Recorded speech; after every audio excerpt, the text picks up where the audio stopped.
What's going on, moviegoers? If you're new to the channel, my name is Christian. Welcome to SeaWorld Productions. We have so much to discuss in today's video, you guys. I'm excited to talk about it. I just got done watching all 5 episodes of Echo, Marvel's brand new Disney Plus show on Hulu, TVMA, and boy, do I have some thoughts. I really do, but I'm debating if I should just save that for a whole separate video because, boy, oh boy, you guys, Echo was something else. And I'll just leave it at that. But in today's video, you guys, we're going to be talking a wide range of topics that I'm really excited to talk about. I mean, there's lot of massive news happening within the film world. Stranger Things Season 5, you guys, has officially begun production. I am sad, I'm excited, and I'm also scared. Because I've been watching this show since day one. Since it aired on Netflix. And now that it's finally coming to a wrap, it just breaks my heart. And to see that whole cast and crew photo of season 5, it just hurts me. Because I know that the end is coming. Some people are going to die. Some people's story are going to live on. We just don't know. And the story of Vecna in season 4 was so damn good. Season 4 was top notch. The best season out of that whole entire series. It was so good, so depressing. I just can't wait to see the whole camaraderie. I can't wait to see the kids all together again. Apparently, we're going to get much more of the feeling that we got from season 1, which really excites me because season 1 was so well made, you guys. So I'm excited. Hopefully, we'll get some kind of trailer at Comic-Con this year because season 5 is going to break the internet. Literally, I think season 5 will hold the biggest records on streaming of all time. Guarantee you guys. I can't wait. I'm just super excited about, season 5, you guys. But Godzilla X Kong, The New Empire, has been pushed up to March 29th of this year. So we're getting it a little bit early, which is awesome. Look, we all know that the Super Bowl is right around the corner in March. I expect to get a full-blown trailer or even like a big game TV spot for Godzilla X Kong, The New Empire, because that first trailer, boy, oh boy, I mean, just to see Kong and Godzilla running together was fire. I can't wait for Godzilla X Kong, you guys. It's one of my most anticipated films of this year. It is going to be fun. It's going to be exhilarating. I cannot wait to see, these monsters come back and how Kong and Godzilla are going to struggle against the main villain. I forgot his name, the Skull King, or something along those lines. But I'm super pumped about that. But we have a small brief update on the God of War Prime video series, you guys, that is currently underway. Apparently, they have officially begun the writing process for God of War. So that means they probably won't get done until after summer writing this. Hopefully, take your time because you're doing a God of War show. That is huge. One of the biggest games of all time. I don't know if you guys just played the God of War Valhalla. I started it. I need to finish it. But boy, oh boy, these last 2 games were phenomenal from a storytelling perspective. It is just amazing what they're able to capture and tell with this story of Kratos and his son. It is so good, you guys. And there's a lot of fan casting right now that's going now. I'm like, some of these fan castings are kind of ridiculous. Like, a lot of people want Christopher Judge. He's voiced Kratos in the last 2 games. Though I do feel like his voice is perfect, obviously, but the looks and the physicality, I know he's up there in age, and you can say Kratos is up there in age too, but I don't know. It's difficult. Triple H, a lot of people like Triple H from WWE. A little bit too old. And I'm sorry, the last movie I saw Triple H in was in Blade Trinity. And we all know how that turned out. So, no, I'm good. Dave Bautista, interesting. He is probably the best actor, the best wrestler turned actor, honestly. And I can see it. But the physicality of the role. I know Dave Bautista doesn't want to work out anymore. Just look at, slowly but surely, his transformation of starting in Guardians of the Galaxy into Guardians of the Galaxy Volume 3 of Drax. He stopped working out. It was just too much for him. And at the age of what? I think he's pushing 50. You know what I mean? I get it. But Dave Bautista would be good. He would be good, you guys. A lot of people saying Jason Momoa, he has the face.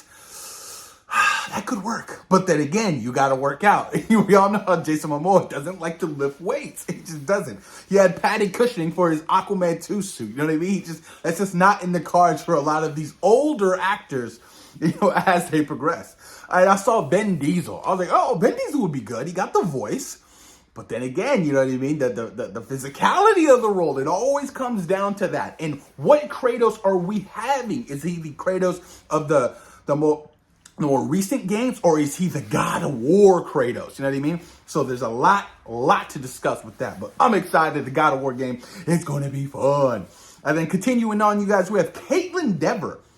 Officially has been cast in The Last of Us Season 2 as Abby. Now, you guys, there's a lot of controversy about this, especially with the second game. I haven't played the second game. I haven't. I just beat Part 1 on the PS5, the remaster.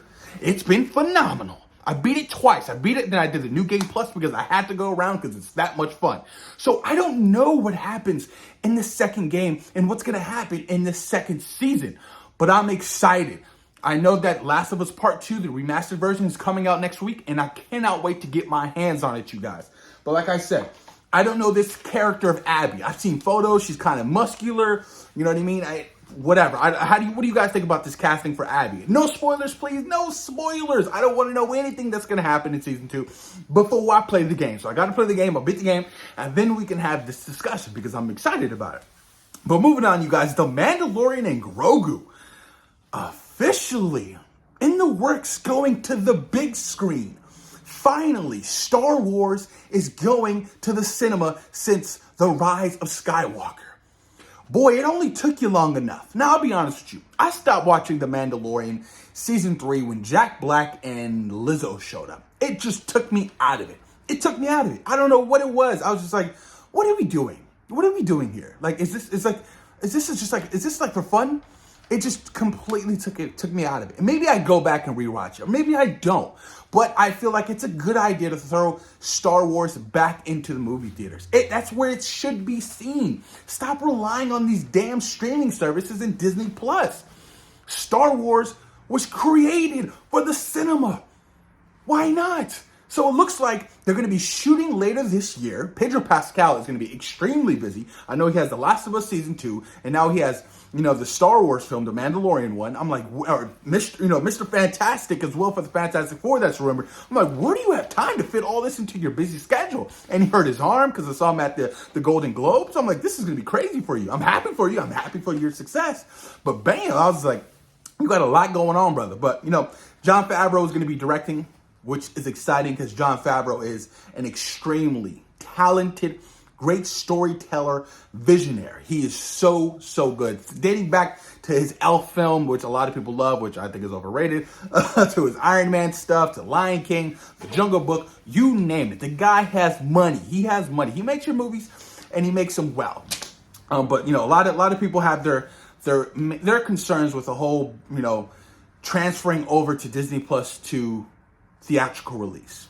A lot of people are like, well, I didn't watch Mandalorian's seasons 1, 2, and 3. Do I have to watch? Yeah, you're going to have to watch all of that. And that causes a lot of issues. And that's what Disney Marvel is having right now, the continuity and stuff, just content overload. And that's a problem. But continuing on, you guys, we got a remake of The Blob in works at Warner Brothers. David Bruckner is set to direct. Now, you guys, I've only seen the 1988 film. I haven't seen the 1958 film. And I know that's the original. I got to watch that one. But I grew up watching the 88 film. So, and I love and adored that movie. It was terrifying. It was disgusting. The nasty blob coming from, I didn't even know where it came from. It's been such a long time since I've seen that movie. I got to rewatch it. But, I'm definitely interested in a remake of The Blob, especially if it's done right. You use, some great practical effects moving forward, and don't rely heavily on CGI. Please don't rely heavily on CGI. But moving on, you guys, Guillermo del Toro's Frankenstein, which, everybody was excited about. Andrew Garfield has apparently dropped out of the role. Why? He's going to be replaced by Jacob Eldery. He's from Euphoria and stuff like that. Apparently, he's a hot new actor right now. I don't know any of his work, but I think losing Andrew Garfield is a massive loss. Come on, you had Oscar Isaac, you had Mia Goth, you had Christopher Waltz. And it's such a massive loss. What did Andrew Garfield signed on for a conflict in the schedule that he can't shoot Frankenstein? I'm like, is it The Amazing Spider-Man 3? Or is it Avengers Secret Wars? It's a possibility, because how do you not want to star in Frankenstein, directed by Guillermo del Toro. It's crazy to me. It's crazy to me, you guys. But like I said, a lot of people think it's a massive downgrade. Like I said, I don't really know the actor, but I'm hoping he can bring his chops because, man, I thought Andrew Garfield was going to absolutely kill it. And the last topic, you guys, we got to talk about the brand new Madam Web promo posters. Full reveal of, the costumes of all, the Spider Women. Boy, oh boy, a lot of people are saying it's some CW type stuff. And you know what? I'm going to have to agree. Madam Web comes out next month and nobody is excited about this movie whatsoever. I mean, it looks so generic. It's going to, honestly, this is my opinion, it's going to hurt the comic book movie genre. I ultimately think that. It's not going to do it any justice. And where does it fit into the bigger picture? And what is Sony's plans? Stop doing these spin-off films that don't lead to anything. They've already had Venom. Venom Let There Be Carnage. Venom 3 comes out this year. Madam Web comes out this year. Craven. Where does this all connect? You're like 5 movies in. What is happening? Morbius. Let's kind of, put this shit together if you're going to do it and do it right. It's a little frustrating. But please, you guys, post your comments down below. Let me know what you guys thought about today's topics and today's video. Post your comments. Let's have a discussion. And let me know if you guys want to see a full breakdown or full, my thoughts on Echo, the limited series, because I don't think that we are getting a season 2 on Disney+. But please, post your comments down below and let me know, you guys. Peace.